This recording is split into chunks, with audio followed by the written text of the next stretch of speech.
Are you tired of feeling like a failure when it comes to your diet?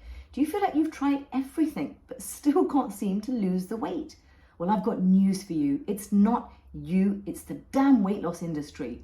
In this video, I'm going to share 3 simple reasons why you're struggling with your diet plan, and most importantly, how to finally succeed. So get ready to say goodbye to dieting disasters and hello to a healthier, happier you. Hey there, what's up my friend? If you're new to my channel, I'm Ashvi, a doctor, nutritionist and master chef. On this channel, we go really deep to discover the root causes of illnesses and weight gain, to offer you solutions that are safe, permanent and more often than not free. So stay tuned as we embark on this wild journey to health together. In today's video, I'm going to share 3 simple things that we all need to be doing if your weight loss plan isn't working for you. So stick around. So one of the biggest, most innocent mistakes people are making when it comes to their choice of diet, whether you are a vegan or a paleo or a carnivore or whatever it is that you want to be, is nutrient density. So many people are doing the junk food version versus the treasure chest version. So you can be vegan or plant-based and you can eat anything that just has the little V sign, yeah? So you can stuff your face with soya milk and Oreos and Skittles and white bread and things like that, which hopefully you're not doing, but you could do, right? Or you could be eating the whole food, plant-based way of doing it with fermented soy like natto and tempeh, lots and lots of vegetables, activated nuts and seeds, sprouted grains. Do you see what I mean? So there you go. So that's just one example. How about my kind of preference of eating low carb, paleo, rest on a price? So you could do low carb by basically just guzzling lots and lots of bacon and sausages and beef burgers every day long, every day. And you can, just think that you're doing a great job there. Never eat a single bit of cabbage or kale or green vegetables. And you could think that you're doing some really healthy version of paleo low carb. You're not. You've got to be getting in your vegetables. You've got to be ensuring your meat and your fish and your eggs that you eat are really ethically sourced and well treated. So if you are doing the junk version of your chosen diet, then just zhuzh it up. Go to the treasure chest version. Try and make it as nutrient dense as you can. Look at every single thing that you're about to eat and say, okay, well, we know it's paleo, cool, or we know it's vegan, cool, but is it good for me? You know what I mean? Let's do that, and I can promise you, not only is the weight going to start dropping off, which, a lot of you are here for, is just you want to know about weight, but the health. It's that health benefit. I have a whole video on nutrient density linked down below because I am incredibly passionate about that. I always say, especially to parents, you're struggling to get things like kale or cabbage or spinach or whatever into your child.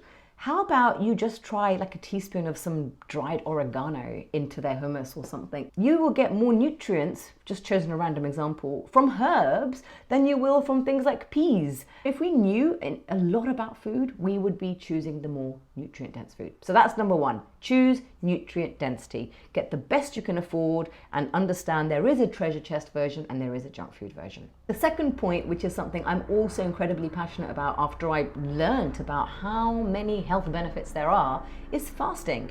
And I know it's trendy or it's not trendy and there's constant worries and women shouldn't fast and children shouldn't fast and pregnant women shouldn't fast. And I find a lot of this odd because you've heard me say it before.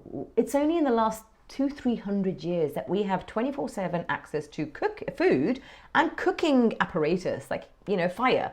Before that, what did we do? We never used to eat with the frequency that we're eating nowadays. So often I say to people who come to me for weight loss, I'll tell you what, eat everything you're still eating.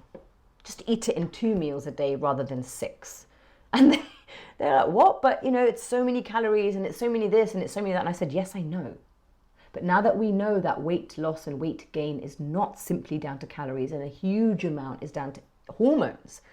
And when you are constantly bombarding your system with food, you're messing up your hormones. There is a hormonal shitstorm going on in your body and you wonder why you can't lose weight even though you're hardly eating anything. And again, we have very outdated information on the eat every 2 hours bullshit. I hate it. I hate it. I have a 9-year-old child. And on the weekends, when she doesn't have to go to school, because obviously I can't control what happens at school, I let her fast. I don't make her fast, I let her fast. I will offer her breakfast every hour or so and she'll say, no, Mum, I'm not hungry, I'm playing, or I'm watching cartoons. Can I eat later?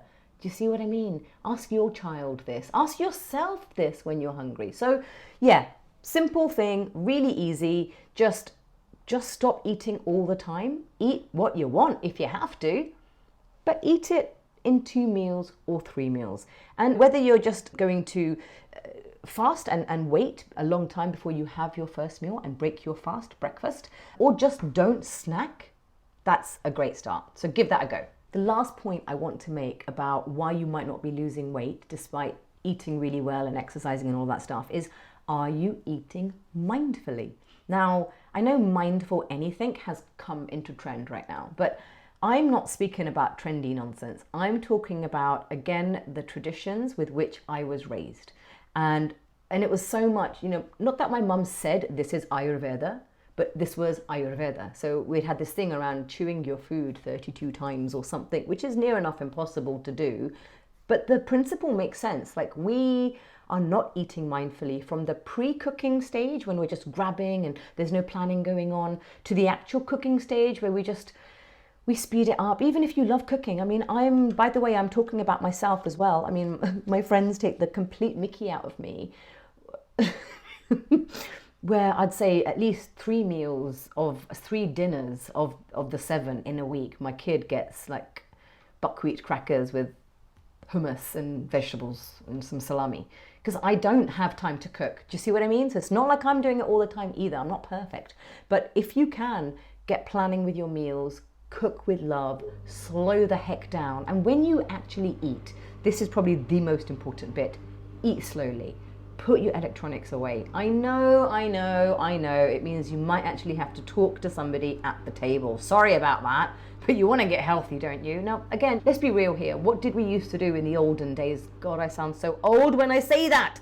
But it's true. What did we do in the olden days? We just used to sit at a table and we'd eat slower with knife and fork and put a knife and fork down in between bites and chew our food. And we weren't, food and drink and then food and drink and all this kind of stupidness.